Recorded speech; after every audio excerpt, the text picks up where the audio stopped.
জলের দরেই গঞ্জের ধারে একখানি রেস্তোরাঁ পেয়ে গেলাম ভাড়াতে। মালিকের সাথে সরাসরি কথা হয়নি, আমার পরিচিত এক দালাল সুখেন্দা সবটাই ঠিক করে দিল। আমার হাতে চাবিখানি দিয়ে সুখেন্দা বললে, নাও ভাই চাবিখানি। আচ্ছা সুখেন্দা, উনি রেস্তোরাঁটা ছেড়ে দিলেন কেন? এতদিনের রেস্তোরাঁ কোনো সমস্যা হয়েছিল নাকি? সুখেন্দা গম্ভীর হয়ে বললেন, একেবারে পঙ্গু হয়ে গেছে লোকটা, বিছানা ছেড়ে উঠতে পারে না। আহা, সে কি শয্যাশায়ী মানুষ? হ্যাঁ, তা বলতে পারো। ওহ, আর একটা কথা, বেশি রাত অব্দি দোকানটা খোলা রেখো না। আচ্ছা, আমি এখন আসি ভায়া, সেলামির টাকাটা নিয়ে গেলাম কিন্তু। দাঁড়ান না সুখেন্দা, ও সুখেন্দা। না ভায়া, সময় নেই, আবার একটা পার্টির গাড়ি দিতে হবে, চললুম।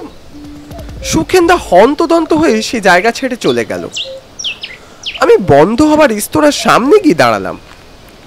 জায়গাটা বেশ মনোরম, আশপাশে ধান ক্ষেত, আবার কিছুটা গেলেই একটা নদী। এই গ্রাম বাংলার অপূর্ব চিত্র আর কি কোথাও গেলে পাওয়া যাবে? এই গাঁগঞ্জে এরকম একটা ছোট রেস্তোরাঁ খোলা আমার বহুদিনের শখ। ঘরের বাইরে থেকেই বোঝা যাচ্ছিল ভিতরের বেহাল দশার কথা। আগাছায় ভরে গেছে দরজার সামনে, দেওয়ালে শ্যাওলার আস্তরণ পড়েছে, দেওয়ালের গা বেয়ে বট অসত্যের চারা উকি দিচ্ছে। তবে যতই হোক, জায়গাটা বেশ ছিমছাম। কিছুদিন পর একটু রং টং চুনকাম করে নিলেই ব্যাস, ব্যবসাটা ভালোই দাঁড়িয়ে যাবে মনে হয়।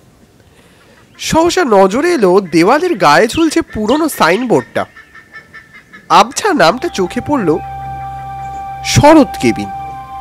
বাহ, নামটা তো খাসা। দাদা, ও দাদা। হঠাৎই পিছন থেকে একটা ঠান্ডা হাতের স্পর্শ পেলাম। কে? দেখলাম একটা রোগাটে গড়নের লোক, কাঁধে একটা গামছা, হাত জোর করে বললে, নমস্কার দাদা, আগে আমি পড়ান, আপনি আমায় চিনবেননি। আমি রান্না বান্না, ঘর মোছা, টেবিল মোছা সব কিছুই করতে পারি। শুনলাম আপনি এই খাবারের দোকানটা কিনেছেন, তাই যদি আমাকে লাগে ঠাগে একটু। বলো কি হে, তুমি এসব সত্যিই পারবে? হ্যাঁ বাবু, পারবো বই কি। আপনি একবার আমায় দিয়েই দেখুন না। ভাত, ডাল, পাঁচমিশালি সবজি, পোনা মাছ, পোস্ত, ফুলকপি শুক্তো, আর ছুটির দিনে লুচি, আলুর দম, পাঁঠার মাংস। আর আরে থামো থামো পরাণ, তুমি সত্যি আমার মাথা থেকে বোঝাটা নামালে। ঠিক আছে, তুমি এক কাজ করো, তুমি বরং দুদিন বাদে আমার সাথে যোগাযোগ করো। পরাণ ভ্রু কুচকে বললে, আবার দুদিন বাদে কেন বাবু? বলেন তো, আমি আজ থেকে কাজ স্টার্ট করে দিই নাকি? চমকে উঠলাম, বলো কি আজ থেকে? না না না, তা কি করে সম্ভব? জিনিসপত্র কেনা নেই, মাল মশলা কেনা নেই, আগে সেসবের বন্দোবস্ত হোক। ঠিক সেই মুহূর্তে একটা বজ্রপাতের শব্দ। আকাশে কখন কালো মেঘ করেছে বুঝতে পারিনি। এরই মধ্যে কয়েক ফোঁটা বৃষ্টি আমার গায়ে এসে পড়ল, আর মুহূর্তে শুরু হয়ে গেল মুষলধারে বৃষ্টি। বৃষ্টিটাকে এক্ষুনি শুরু হতে হলো। পরাণ, আমার সাথে ভিতরে এসো দেখি। শক্ত তালাটা খুলে দোকান ঘরের ভিতরে ঢুকলাম। আসো আসো আসো। ঢুকে চমকে উঠলাম। বাইরে থেকে যেমনটা ভেবেছিলাম, শরৎ কেবিনের ভিতরটা একেবারেই তেমন নয়। মেঝে দেখে মনে হলো এই ঘর প্রতিদিন পরিষ্কার করা হয়। কোথাও এক ফোঁটা ঝুলের চিহ্ন অবধি খুঁজে পেলাম না। এ কি গো পরাণ, আমি যা ভেবেছিলাম এখন যা দেখছি তাতে তো আকাশ পাতাল তফাৎ। পরাণ কোনো কথা বললে না, একবার হাসলো, তারপর রান্নাঘরের দিকে দৌড় দিল। বাবু, বাবু এদিকে আসেন একবার, দেখেন কি কাণ্ড। কি হলো? ওই দেখেন বাবু। তাকিয়ে দেখতেই নিজের চোখকে যেন বিশ্বাস করতে পারলাম না। বড় বড় ড্রাম ডেচকি ভরা চাল, ডাল, সবজি, কিছুই বাকি নেই। এইসব কি গো পরাণ? হ্যাঁ, তাই তো দেখছি বাবু।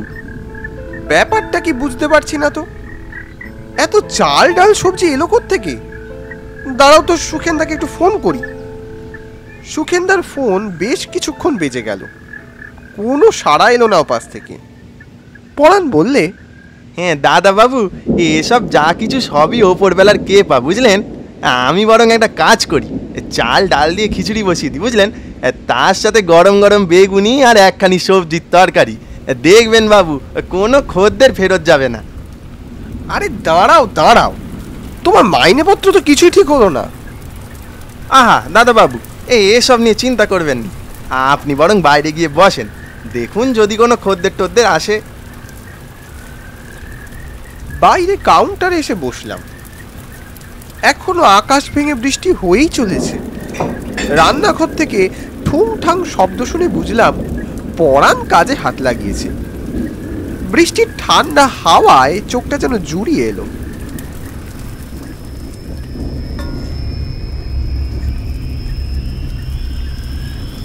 শিমুলগঞ্জের ভালো ভালো রেস্তোরাঁ আর হোটেলগুলো তোমাদের দেখিয়ে দিয়েছি। এরপর কখনো এখানে এলে এখানকার স্পেশাল মেনুগুলো ট্রাই করতে একদম ভুলো না। এখানে এখন প্রচণ্ড বৃষ্টি পড়ছে, তাই আমাকে একটা শেল্টার নিতেই হলো। হঠাৎই একটা পরিচিত কণ্ঠে তন্দ্রাচ্ছন্ন ভাবটা কেটে গেল। এগিয়ে গিয়ে দোকানের সামনে যেতেই চমক লাগলো। সন্ধ্যের অন্ধকারে এক হাতে ছাতা আর এক হাতে ক্যামেরা নিয়ে দাঁড়িয়ে থাকতে দেখলাম আমার ফেভারিট বং ইনসেনের সোনাইকে। নিজেকে আর সামলে রাখতে পারলাম না। আরে সোনাই! আরে সুজীব দা, তুমি এখানে? ব্যাপারটা কি? এখানে খাবার দাবার খেতে এসেছো নাকি? না না, হলো না। যদি বলি আমি এখানে একটা খাবারের ব্যবসা শুরু করেছি, রেস্তোরাঁ। মানে এখানে? বলছোটা কি? দারুণ ব্যাপার তো। তাহলে এই রেস্তোরাঁ তোমার? বলতে পারো। আসো আসো, ভিতরে এসো। সব কথা কি এখানে দাঁড়িয়ে বলবে নাকি? আরে না না, চলো চলো ভিতরে চলো। ঘরের ভিতরে ঢুকতেই সোনাইকে দেখলাম কেমন যেন একটা অস্বস্তি বোধ করছে। কি হয়েছে সোনাই? কিছু সমস্যা? আচ্ছা সুজীব দা, এই ঘরটাই কেমন একটা যেন গুমোট গুমোট ভাব না? যেন কেমন একটা গন্ধ বেরোচ্ছে। গন্ধ? কোথায়? ও, ভিতরে খিচুড়ি রান্না হচ্ছে, তারই গন্ধ বেরোচ্ছে। আর বলো না, এই গ্রামে তো আমার আদি বাড়ি। তা অনেকদিন থেকে একটা ইচ্ছে ছিল ব্যবসা করার। কিছুদিন আগে আমার পরিচিত সুখেনদার সাথে দেখা, ওই আমাকে একটা জায়গার ব্যবস্থা করে দিল, বুঝলে। তারপর কপালের ফের, আজই হাতে চাবি পেলুম। ও তাই বলি, ভূতের গল্প লেখা ছেড়ে তুমি এখানে কেন?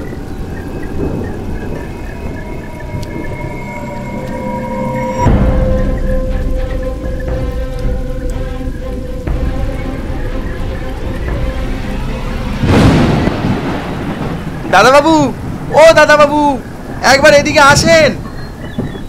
হ্যাঁ যাই। ওই দেখো, বোধহয় খিচুড়ি রাধা শেষ হয়ে গেছে। দাঁড়াও সোনাই, আমি বরং তোমার জন্য আগে গরম গরম খিচুড়ি নিয়ে আসি। খাবে তো? খিচুড়ি? তাও আবার এই বর্ষার দিনে? খাবো না মানে? আলবাত খাবো। খিচুড়ি প্লাস বৃষ্টি, এ তো পুরো জমে যাবে গো সুজীব দা। তাহলে কিন্তু তোমার স্টাইলে একটা রিভিউ করতে হবে বলে দিলাম। আরে হ্যাঁ হ্যাঁ, এটা আবার একটা বলার মতো বিষয় হলো। রান্নাঘরের ভিতরে ঢোকার আগেই কেমন যেন একটা খটকা লাগলো। এক চোখে মনে হলো পরানোর হাতের কুনুই অব্দি ডুবিয়ে গরম খিচুড়ির মধ্যে নাড়াচাড়া করছে। তারপর মুহূর্তেই আমার এই ভুল ধারণা কেটে গেল। দেখলাম এক গামলা গোবিন্দভোগ চালের খিচুড়ি রান্না করেছে পরাণ। একটা অপূর্ব সুবাস বাতাসে ছড়িয়েছে। পাশে রাখা লম্বা লম্বা সাইজের বেগুনি। পরাণ আমার হাতে এক থালা খিচুড়ি, বেগুনি, আলুর দম, ডিম ভাজা আর একটা মাছ ভাজা এগিয়ে দিল। এ নিন বাবু। এ কি গো পরাণ, এসব কি? কোত্থেকে পেলে এত সব? বাবু এত প্রশ্ন করে লাভ নেই, আপনি নিয়ে যান। এত সব খাবারের রিভিউ নিতে হবে। যান যান, তাড়াতাড়ি যান। রিভিউ? পরাণ, তুমি সত্যি পারো বটে। বাইরে যেতেই দেখলাম সোনাই ওর স্বভাব সিদ্ধ ভঙ্গিতে ভিডিও শুট শুরু করেছে। আর যারা যারা আমাকে চেনো না তাদের জন্য বলে দিই, আমি শোনাই, তোমরা দেখছো Bong insane. Welcome to my channel. খাও বস, খেয়ে বাঁচো। আর এই দেখো আমার সাথে কে আছে, জীবন্ত অ্যানিমেশনের সুজীব দা। আর আমার হাতে আছে সোনাইয়ের জন্য শরৎ কেবিনের স্পেশাল বৃষ্টি দিনের মেনু, গরম গরম খিচুড়ি আর নানান পদ। এখন তুমি খেয়ে বলো তো সোনাই, কেমন হয়েছে? আহা, গরম গরম খিচুড়ি, তার সাথে ইলিশ মাছ ভাজা। এই নাও, খিচুড়ি আর ইলিশ দিয়ে ইনসেন্ট বাইটটা একবার হয়ে যাক। হ্যাঁ, নিশ্চয়ই।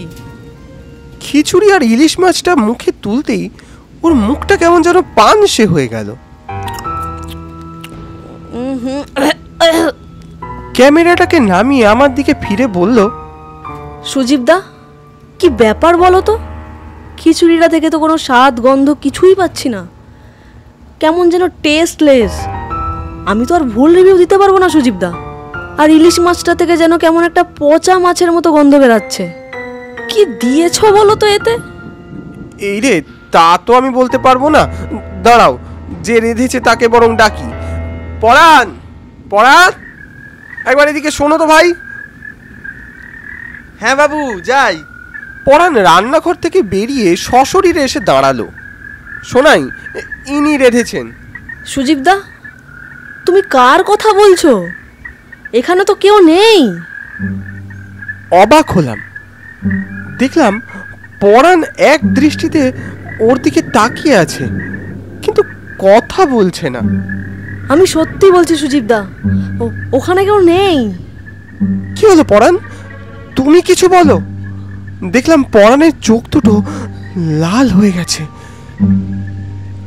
ওকে বলুন এই শরৎ কেবিন কোনোদিন খারাপ খাবার বানায়নি, আর বানাবেও না।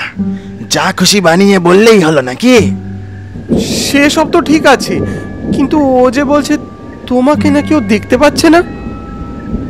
ওদিক দিয়ে শোনায় বলে উঠলো, এই সুজিবদা, তুমি কার সাথে কথা বলছো? আর এই দেখো, খিচুড়িটাই কেমন একটা শ্যাতলা পড়ে যাচ্ছে, কেমন একটা বিচ্ছিরি পচা গন্ধ বেরোচ্ছে। তুমি পাচ্ছ না? এবার আমিও সত্যি সত্যি দেখলাম খিচুড়িটা কেমন যেন বিবর্ণ হয়ে গেল, আর ওপরে পোকা মাকড়, মাকড়সার জাল। এইসব কি পরাণ? এসব কি? এ খাবার তো সত্যি খারাপ। না, শরৎ কেবিনে কোনো খারাপ খাবার পাওয়া যায় না দাদাবাবু। না জেনে মিছিমিছি বদনাম করবেন নে। এ আমার বাবার নিজের হাতে গড়া দোকান। আর আপনারা কিনা বলছেন খাবার খারাপ? এ যে ঘোর অন্যায়। কি কি বলছো? কি কে কে তোমার বাবা? কেন, দোকানের সামনে যে বড় বড় করে সাইনবোর্ডে নাম লেখা দেখতে পাননি? নেহাত আমার দাদাটা একটু কুলাঙ্গার, নইলে আজ আমাদের এই অবস্থা হতো। কথা বলতে বলতে ওর চেহারাটা যেন পরিবর্তন হতে শুরু করলো। ভয়ঙ্কর রকমের বিকৃত চেহারা পরাণের। এবার সোনাইও পরাণের অস্তিত্ব টের পেয়ে বলে উঠলো, সুজিবদা, আমার মনে হচ্ছে এখানে কিছু ঠিক নেই। এক্ষুনি চলো এখান থেকে, আর এক মুহূর্ত নয়। হ্যাঁ, এখান থেকে কোথায় যাবে দাদাবাবু? এ খাবার না খেয়ে যে তোমাদের কোথাও যাওয়া হবে নি। আমি কবে থেকে অপেক্ষা করে বসে আছি নিজের রাধা খাবার লোককে খাওয়াবো বলে। এ কি বিপদে ফেললে গো সুজিবদা? তোমাকে কি ভূত সবসময় তাড়া করে বেড়ায় নাকি? এখন কি করা যায় বলো তো? বুঝতে পারছি না, আশপাশ দিয়ে তো কোনো বেরোনোর পথও নেই। বাইরে তখন তুমুল বৃষ্টি চলছে, ঘরের ভিতরে আধার যেন আরো বেশি করে ঘনালো। মনে হলো আর কোনোদিন এ ঘর থেকে আমরা হয়তো বেরোতে পারবো না। সোনাইয়ের পা ধরে কে যেন টেনে নিয়ে গেল ভিতরে। ছেড়ে দাও, ছেড়ে দাও আমায়, ছেড়ে দাও, ছেড়ে দাও, ছেড়ে দাও আমায়, ছেড়ে দাও। ও কি করছো পরাণ? ছেড়ে দাও ওকে, ছেড়ে দাও। নিজেদের বাঁচার শেষ আশাটুকু নিভে গিয়েছিল প্রায়। বারবার মনে হচ্ছে এ রাতই হয়তো আমাদের শেষ রাত। ঠিক তখনই একটা বজ্রপাতের বিকট শব্দ কানে তালা ধরিয়ে দিল। আচ্ছা, ঘরের চাল ভেঙে আমাদের পায়ের সামনে এসে পড়লো। তারপর পরাণের অস্তিত্ব টের পেলাম না সেখানে। সোনাই আমার কাছে এসে বলল, তাড়াতাড়ি তাড়াতাড়ি বেরোতে হবে এখান থেকে। চলো সুজিবদা, চলো। সোনাই এক ধাক্কায় দরজাটা খুলে দিল। আমরা দুজনে কোনো মতে গা বাঁচিয়ে ওই শরৎ কেবিন থেকে বেরিয়ে এলাম। আশ্চর্যজনকভাবে দেখলাম বাইরে এক ফোঁটা বৃষ্টির চিহ্ন নেই। কিছু দূরেই একটা রিক্সাওয়ালা দাঁড়িয়ে আছে। আমরা দৌড়ে গিয়ে সেই রিক্সায় উঠলাম। চলো চলো চলো, তাড়াতাড়ি স্টেশন চলো। রিক্সা চলতে শুরু করলো। আমরা দুজনেই নির্বাক। রিক্সাওয়ালা নিজে থেকে বলল, শরৎ কেবিনে আপনারা কি করছিলেন এত রাতে? আর বলবেন না, যা সব কাণ্ড ঘটলো। যা ঘটার তাই ঘটেছে। মানে? হ্যাঁ, ঠিকই বলছি। তোমাদের একটা ঘটনা শোনাই। শরৎ বাবু তিলে তিলে এই শরৎ কেবিন তৈরি করেছিল। শরৎ বাবুর দুই ছেলে হারান আর পরাণ, ওরাও বাবার ব্যবসাটা ধরলো, ভালোই চলছিল। গোল বাঁধলো বাপ মরে যাওয়ার পরে। হারান তার ছোট ভাইয়ের সাথে বেইমানি করলে মালিকানার অধিকার থেকে তাকে বঞ্চিত করে নিজে মালিক হলো। এমনই এক দুর্দিনে পরাণের বউয়ের রোগ হলো। পরাণ কোনো উপায় না পেয়ে দোকানে টাকার বাক্স থেকে কিছু টাকা চুরি করে নিল। ভাগ্যের ফেরে ধরা পড়লো হারানের হাতে। চুরির দায় চাপিয়ে সে টাকা কিনে নিল। পরাণ আর হারানের মধ্যে হাতাহাতি লেগে গেল। এক ধাক্কায় হারান পরাণকে বাইরে ঠেলে ফেলে দিল। সেদিন এমনই ঘোর বর্ষা, একটা বাজ পড়লো, তবে বট গাছে নয়, পড়লো পরাণের উপর। এদিকে পরাণ মরল আর ওদিকে পরাণের বউ বিনা চিকিৎসায় মরল। এক অজানা কারণে হারানো পঙ্গু হলো। তবে কি জানো, সে শরৎ কেবিন আজও জেগে থাকে প্রতি রাতে। বলেন কি? আপনি কি করে জানলেন এত সব কথা? দাঁড়ান দাঁড়ান, আপনি কে? আমি আমি শরৎ। ওই যে বাবু স্টেশন এসে গেছে। সোনাই আর আমি ওর মুখের দিকে চাইলাম, তারপর সোজা হাঁটা দিলাম স্টেশনের পথে। এ রাতের কথা আমাদের আজীবন মনে থাকবে।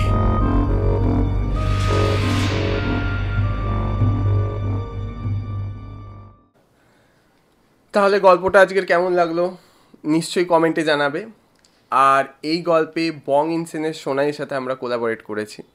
তো সোনাইয়ের থেকে জেনে নেব এই গল্পে কাজ করার অভিজ্ঞতাটা কেমন লাগলো। মেনলি আমি শর্টে এক্সপ্লেন করতে পারবো না এটাকে, তবুও যতটা বলা যায়। প্রথমত তো তোমাদের দুজনকে থ্যাংক ইউ সো মাচ আমাকে এই কাজে সুযোগ করে দেওয়ার জন্য। আমার খুব ভালো লেগেছে, মানে ইনসেন বলা যায় যাকে, ঠিক আছে, ইনসেন লেগেছে আমার। দুর্দান্ত। এতদিন আমি জীবন্ত অ্যানিমেশন দেখতাম নিজের ফোনের স্ক্রিনে, এখন ওইখানেই আমি নিজেকে দেখতে পাবো। প্লাস এই দাদা যা ক্যারেক্টারটা বানিয়েছে আমার এত দারুণ লেগেছে। আমার অনেক দিনের ইচ্ছে ছিল সোনাইয়ের ক্যারেক্টার বানানোর। বেসিক্যালি ওর হেয়ার কাটটা আমার খুব ভালো লাগে, তো তার জন্য আমার ওর ক্যারেক্টার বানানোর আমার খুব ইচ্ছে ছিল, আর সেটা বানাতে পেরে আমি নিজে লাকি। আর তুমি বলো তোমার কেমন লাগলো এই ক্যারেক্টারটা দেখে? হ্যাঁ, যখন মানে দাদা যখন আমাকে দেখালো ডেস্কটপে, তখন আমি দেখে ভাবছি যে সিরিয়াসলি এটা মানে আমার একটা কার্টুন ক্যারেক্টার যেটা জীবন্ত অ্যানিমেশনে দেখানো হবে, প্লাস এই ক্যারেক্টারের হাত নড়ছে, পা নড়ছে, কথা বলছে, সে আবার ছুটবে, তোমরা দেখলেই এতক্ষণ ধরে সব অনেক কিছু করবে, অনেক কিছু। সেইগুলোর পিছনে প্রচণ্ড স্ট্রাগল আছে। ওই কম্পিউটারের সামনে বসে যে মনে হয় এক্ষুনি বানিয়ে নেওয়া যাবে, নট দ্যাট মাচ। তো অবশ্যই গল্পটা যারা দেখেছো তারা তো কমেন্ট করবেই এবং শেয়ার করে দাও গল্পটা। আর মোস্ট ইম্পর্টেন্ট পার্ট হচ্ছে যারা যারা বং ইনসেন তো অনেককেই দেখো, এবং যারা যারা এখনও জানো না যে সব থেকে ভালো খাবারের রিভিউ কে করে, আমি বলে দিচ্ছি, আমার পাশেই বসে থাকে। তো ওর খাবারের রিভিউ দেখে আমরা অনেক জায়গায় খেতে গেছি, আর সেটা কিন্তু খুবই ভালো হয়েছে সেই খাবারটা, একদমই। তো তোমরা ওর চ্যানেল যাও বং ইনসেনে, সোনাইকে সাপোর্ট করো, আরো আরো আরো আরো ভিডিও দেখো, আর ভালো খাবারের জন্য যাও, আর অনেস্ট রিভিউর জন্য subscribe to Bong. Thank you. আর সাবস্ক্রাইব টু জীবন্ত অ্যানিমেশন। প্রচুর লোকে দেখো, যারা যারা দেখো না সাবস্ক্রাইব করে দাও। দারুণ দারুণ কার্টুন দেখার জন্য, কিন্তু ভূতের, এটা বলে দিই, হরর। সো ঠিক আছে, চলো আজকের জন্য টাটা টাটা টাটা টাটা।